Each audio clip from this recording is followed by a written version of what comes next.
A very good morning to all the students. Students, this is our last class on the chapter Executive in India. Dear students, we had already finished few topics which I just want you to recall. First of all, we had completed the topic meaning of executive. In this meaning of executive, you come to know that executive is the part of government which is responsible for enforcement of law in the country. Except that we had completed another topic which is the function of executive.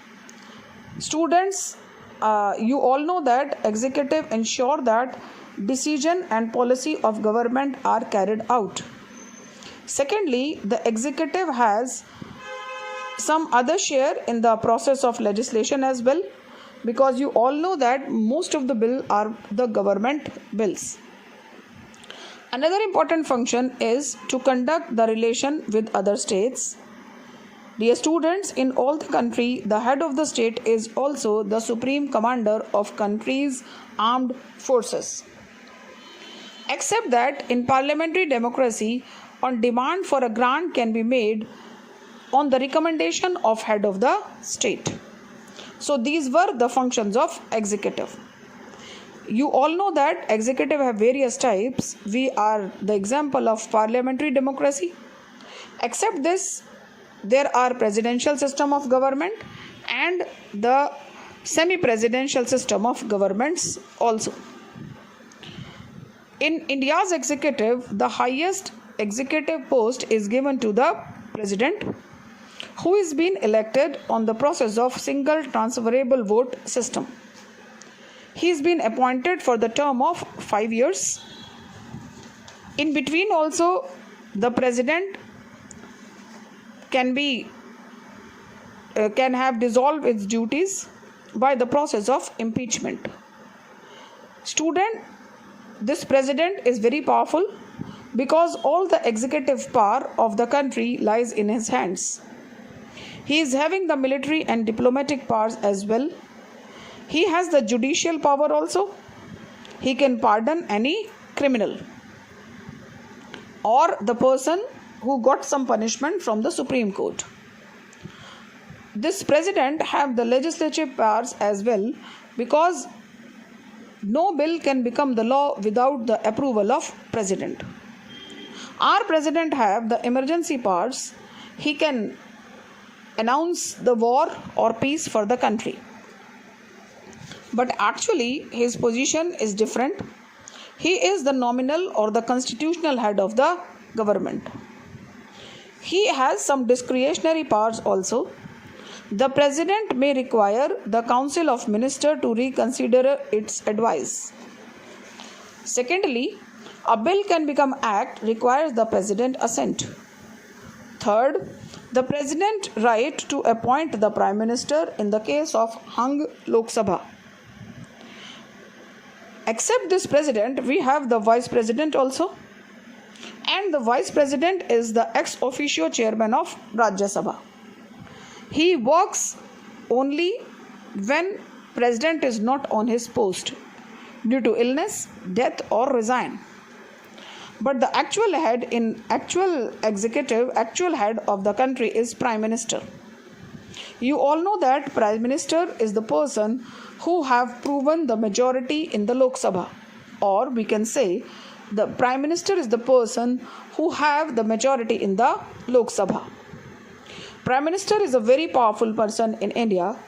He has relations between the Prime Minister and President. He keep on telling everything to the president. Prime Minister appoint the cabinet and he is considered the keystone of cabinet arc. President inside the parliament, his position is very important in the parliament. He have to announce all the policy decisions taken by his government. Prime Minister represent India at the international forums as well. Prime Minister is as important that he can decide the policy of the country. Except this, we have the Council of Ministers. This Council of Ministers is also appointed by the President on the advice of the Prime Minister. This Council of Ministers have the three categories of ministers. Number 1, cabinet minister. Number 2, minister of state or the deputy ministers is at the number 3. This cabinet is also very important part of executive. It formulates the policy of government. It have the administration function as well. It control the national finance and it has the legislative parts as well. Under the legislative parts, most of the bills are presented by this cabinet only. Our ministers are very responsible person. They are having common but differentiated responsibilities.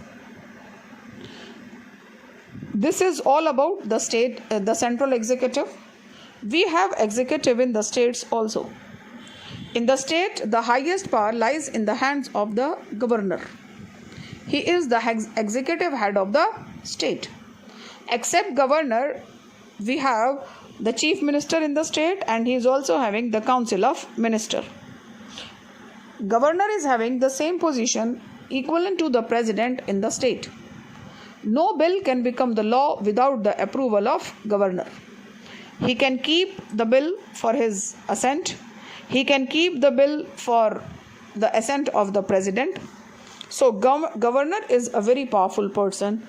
He works in the state but he is appointed by the president. So he is an agent of central government in the state. Governor have some discretionary powers also. In some states like Assam, Meghalaya, Nagaland, Tripura and Mizoram, the governor of these states exercise the functions on his discretion. The governor may refuse to give assent to a bill or send the bill back to the legislative assembly. As I told you earlier also, the governor can keep the bill for the president assent. So बच्चों यहाँ तक का chapter हम complete कर चुके थे.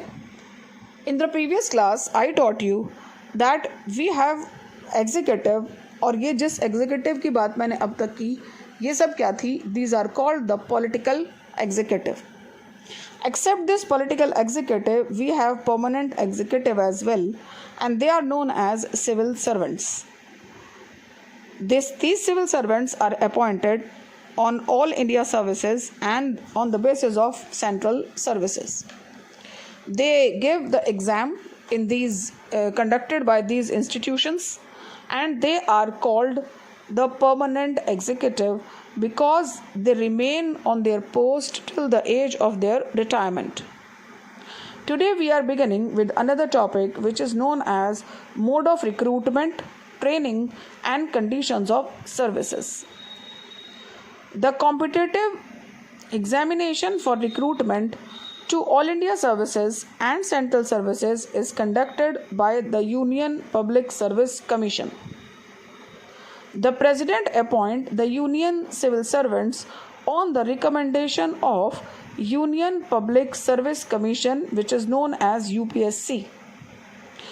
In May 98, the recruitment age of central government employees was raised from 58 to 60 years. यानी UPSC के थ्रू जो लोग चुनकर आते हैं उनकी रिटायरमेंट एज पहले 58 years होती थी. Now they are also retired at the age of 60. In order to have adequate representation, the Supreme Courts, these SCs and STs in government services, some concession has been given to them. और of course जिस तरह अन्य विभागों में कुछ आरक्षण दिए गए हैं SC और ST को, उसी तरह से आरक्षण दिए गए हैं यूपीएससी में भी. They have relaxation in age limit. They have relaxation of qualification also. The second is state services. तो ये तो मैंने बात की, आपको बताया कि सेंट्रल गवर्नमेंट में एम्प्लॉयज़ कैसे आते हैं. Except this we have state services also. राज्यों के भी अपने सर्विस कमीशन बोर्ड होते हैं.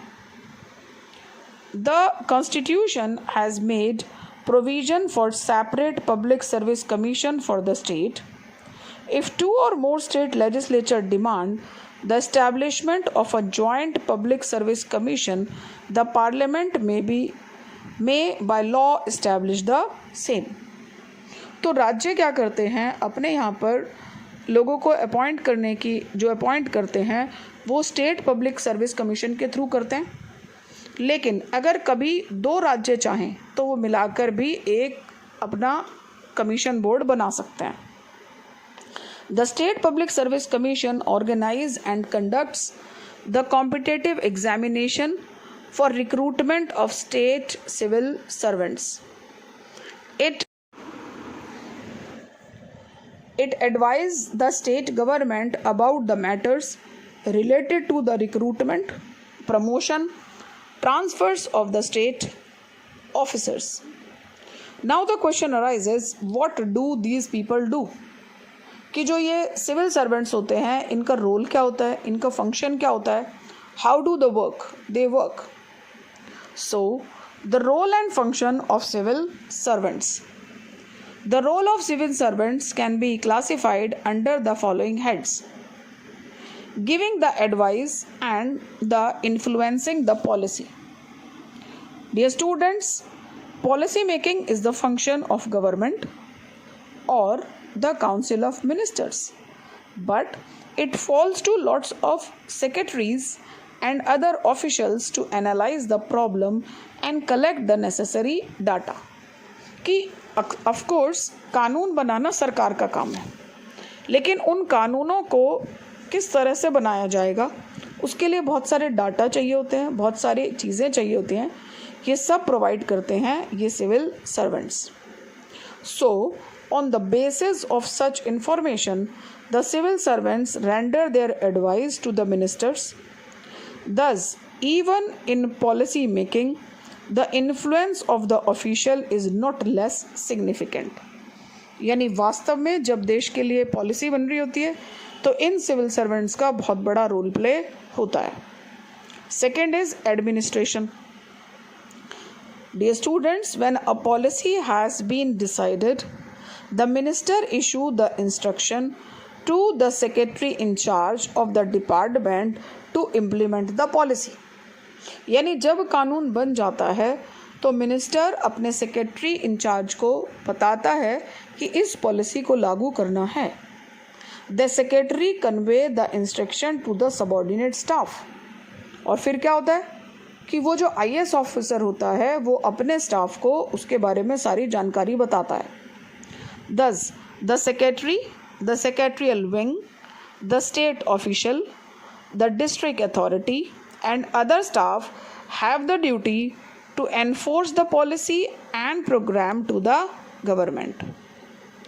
The expeditions and the honest implementation of policy is the test of an efficient administration.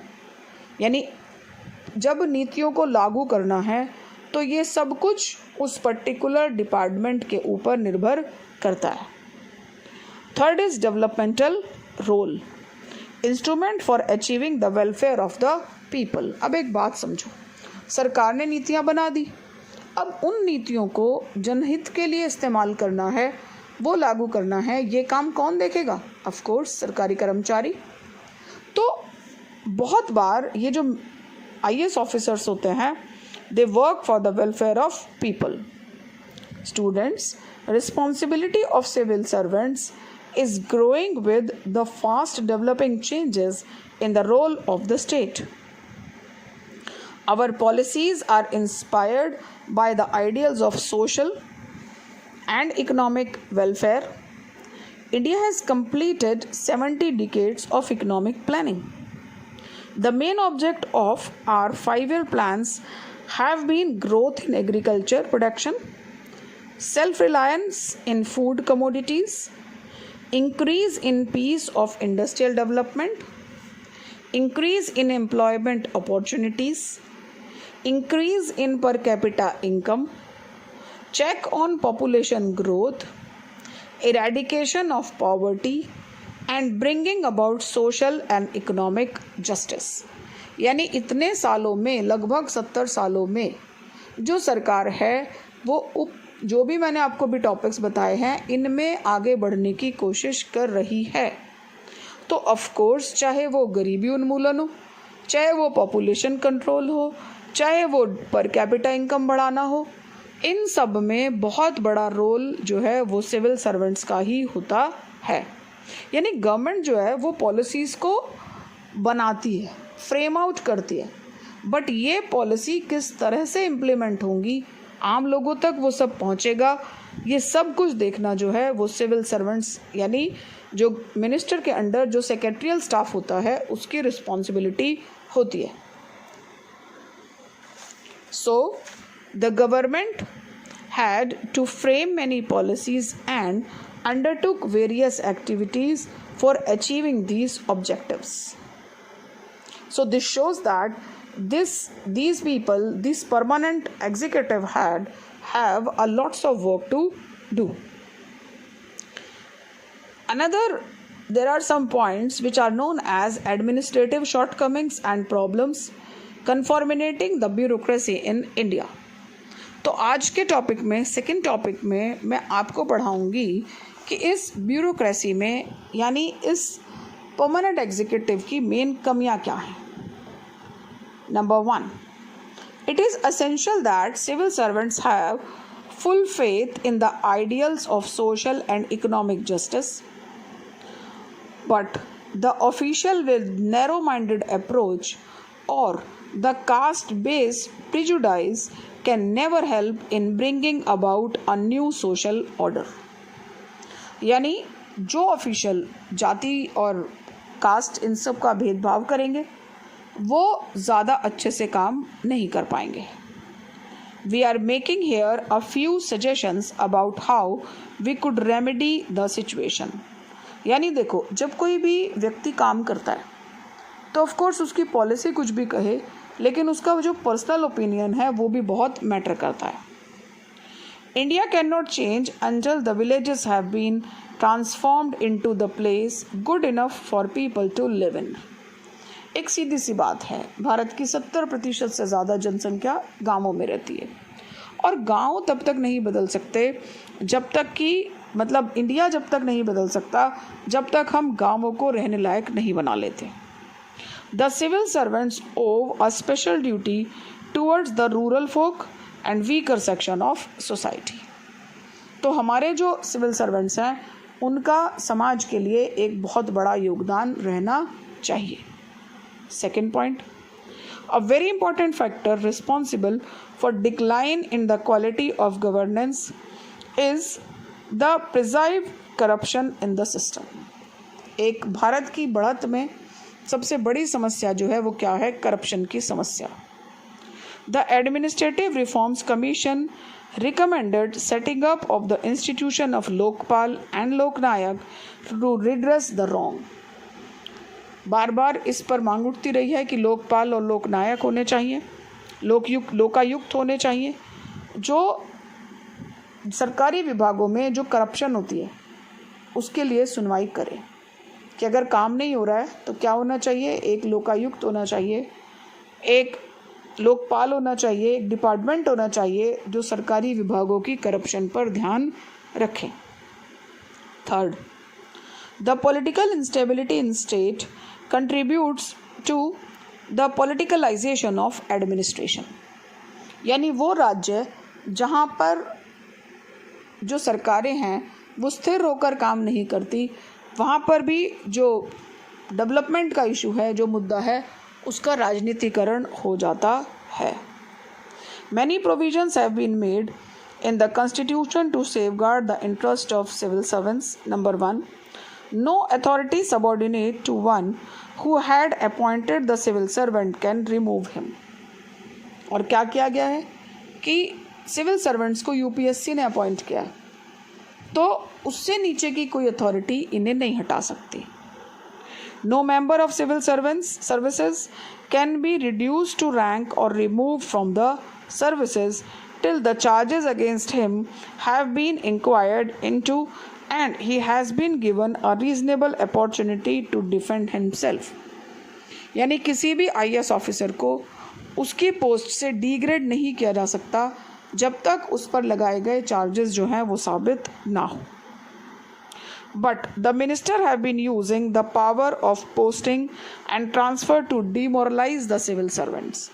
लेकिन हमारे कंट्री में मिनिस्टर जो हैं वो बार बार अपनी पावर का इस्तेमाल करते हैं और जो बहुत से सिविल सर्वेंट्स हैं उनको ट्रांसफ़र कर दिया जाता है.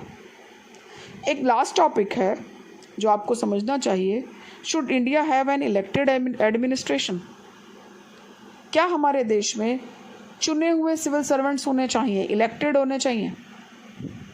During the British rule the civil servants had totally disassociated themselves from the people.